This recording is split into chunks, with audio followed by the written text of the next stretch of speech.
ایک ایسا پانی جسے پینے والا ہمیشہ کے لیے ابر ہو جاتا ہے، وہ چشمہ جس کی تلاش بڑے بڑے حکمرانوں، سیاحوں اور جہاز رانوں نے کی، آخر وہ چشمہ کہاں ہے اور اس پانی کو طریق کے کس ہستی نے پیا تھا؟ یہ سب کچھ ہم بتائیں گے آپ کو اس تحقیقی ویڈیو میں۔ میں ہوں سید محسن اور آپ دیکھ رہے ہیں اٹس فائنڈر۔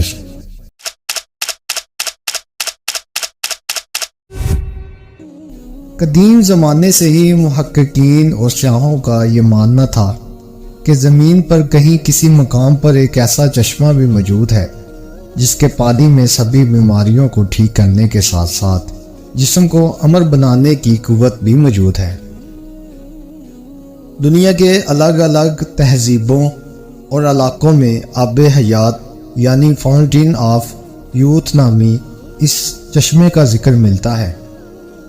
آب حیات کے معنی آب بقا یا وہ امرت ہے جس کے متعلق یہ خاصیت بیان کی جاتی ہے کہ جو اسے پیے گا یا اس میں غسل کرے گا اسے کبھی موت نہ آئے گی اور وہ شخص ہمیشہ جوان اور زندہ رہے گا۔ آب حیات کو آبشار، جھرنا، جھیل یا کسی تالاب کی شکل میں تصور کیا جاتا ہے۔ شروعات سے ہی دنیا میں کچھ ایسے لوگ رہے ہیں جو کافی امیر اور طاقتور تھے۔ ان لوگوں کو ہمیشہ ہی زندگی کے ختم ہو جانے کا یا بوڑھا ہونے کا ڈر ہوتا تھا، اس لیے ایسے لوگوں نے زمانہ قدیم میں اپنی بڑھتی ہوئی عمر کو روکنے اور اسے پیچھے لے جانے کے طریقوں کی کھوج کرنے کی کوشش کی، جن میں عہد وسط کے مشہور بادشاہ اور جرنیل شامل ہیں۔ تاریخ میں آب حیات کا سب سے پہلا ذکر قدیم یونان کے مشہور تاریخ دان ہیروڈوٹس کی تحریروں میں ملتا ہے۔ ہیروڈوٹس نے اپنی کتاب ہسٹوریا میں افریقہ میں آباد ایک قدیم قبیلے کا ذکر کیا ہے جنہیں میکروبین کہا جاتا تھا۔ یہ نہایت ہی طاقتور، جوان، لمبے اور خوبصورت لوگ تھے جن کی عمر کم سے کم 120 سال ہوتی تھی۔ اس کے باوجود وہ جوان دکھتے تھے۔ ہیروڈوٹس کے مطابق میکروبین صحارا ریگستان افریقہ کے شمالی علاقوں میں آباد تھے۔ مائکروبین کی سرزمین میں ایک خاص قسم کا چشمہ بہتا تھا اور یہ چشمے کا پانی ان لوگوں کی لمبی عمر کا راز تھا۔ ہیروڈوٹس نے لکھا ہے کہ یونان کا بادشاہ جب میکروبین کی سرزمین میں پہنچا تو اس لوگوں نے بادشاہ کو وہ چشمہ دکھایا جس میں نہانے کے بعد بادشاہ کا جسم نہایت ہی چمکدار، چکنا ہو گیا اور اس کے جسم سے خاص قسم کی خوشبو آنے لگی۔ اس چشمے کا پانی اتنا کمزور تھا کہ اس میں کوئی چیز نہ تیر سکتی تھی، نہ لکڑی، نہ ہی کوئی ہلکی چیز۔ ہیروڈوٹس لکھتا ہے کہ شاید میکروبین کی لمبی عمر کی وجہ اس چشمے کے پانی کا مسلسل استعمال ہے۔ آب حیات کا ذکر اسلامی کتابوں میں بھی موجود ہے اور اس کے متعلق کئی روایت نقل کی گئی ہیں۔ لہٰذا آب حیات اور ذوالقرنین کے متعلق امام زین العابدین نے ایک طویل قصہ بیان کیا ہے جس کے مطابق ذوالقرنین جو اللہ کے ایک نیک بندے اور بادشاہ تھے، فرشتوں میں سے ایک فرشتہ ان کا دوست تھا جس کا نام رفائیل تھا۔ وہ آپ سے ملاقات کرتا تھا۔ ایک دفعہ حضرت ذوالقرنین نے رفائیل سے کہا کہ آپ آسمان میں اپنی عبادت کی کیفیت کو بتائیے۔ اس پر رفائیل رو پڑے اور کہا کہ آسمان میں ایسے فرشتے ہیں جو ہمیشہ حالت قیام میں رہتے ہیں، کبھی بیٹھتے نہیں، اور کچھ حالت سجدہ میں رہتے ہیں جو کبھی سر نہیں اٹھاتے۔ وہ کہتے ہیں کہ اے پروردگار، ہم نے تیری عبادت کا حق ادا نہیں کیا۔ اور یہ سن کر ذوالقرنین رو پڑے اور کہا کہ اے رفائیل، میری خواہش ہے کہ مجھے لمبی عمر ملے تاکہ میں اسے اپنے رب کی اطاعت و عبادت میں لگاؤں۔ اس پر رفائیل نے کہا، اللہ نے ایک چشمہ پیدا کیا ہے جس کا نام اب بقا یا آب حیات ہے۔ جس نے بھی اس چشمے کا پانی پی لیا اسے کبھی موت نہیں آئے گی، یہاں تک کہ وہ خود اللہ سے اپنی موت نہ مانگے۔ ذوالقرنین نے پوچھا کہ کیا آپ اس جگہ کو جانتے ہیں؟ اس نے کہا نہیں، لیکن وہ چشمہ ایسی طریق اندھیری وادی میں ہے جس پر سے کبھی کسی انسان و جن کا گزر نہیں ہوا۔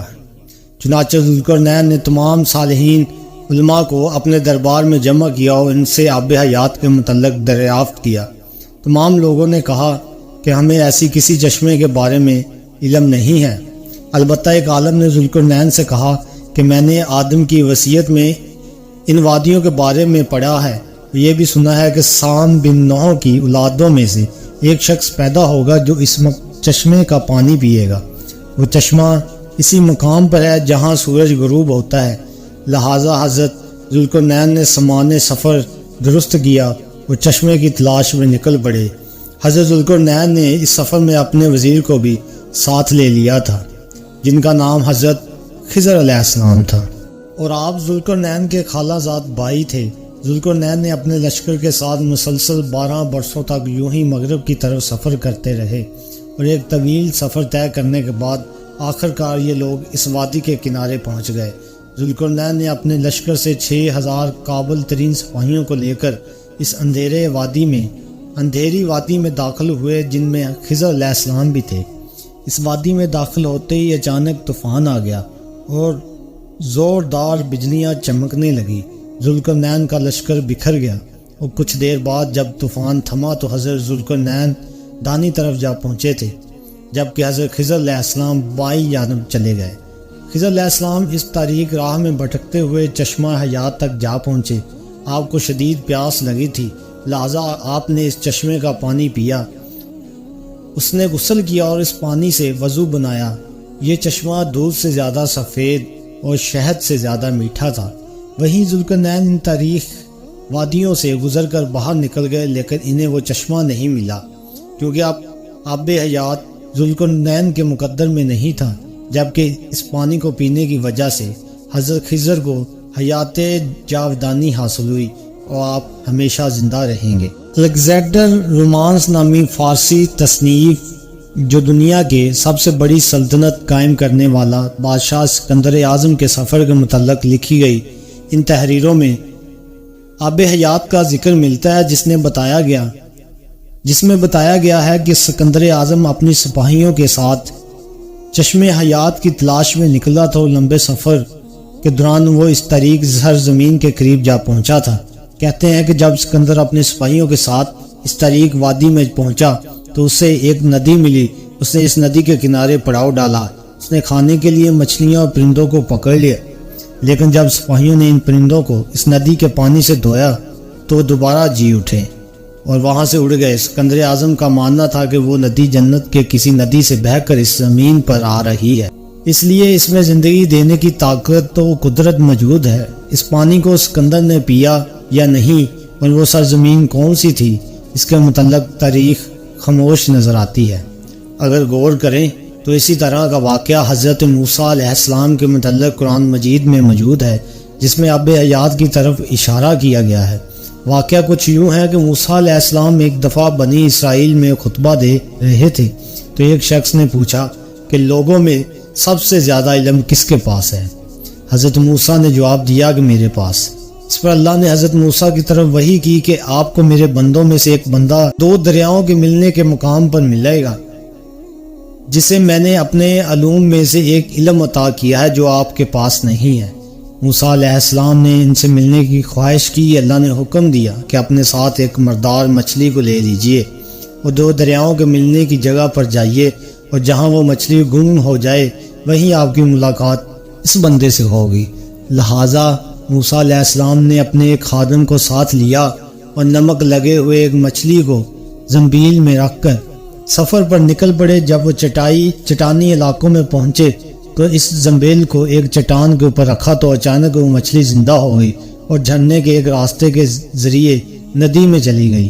جس مقام پر وہ مچھلی گم ہوئی، اسی مقام پر موسیٰ علیہ السلام کی ملاقات اس بندے سے ہوئی جن کا نام خضر علیہ السلام تھا۔ اب سوال یہ ہے کہ وہ مچھلی جو مردہ تھی وہ زندہ ہو کر اس دریا میں کیسے چلی گئی؟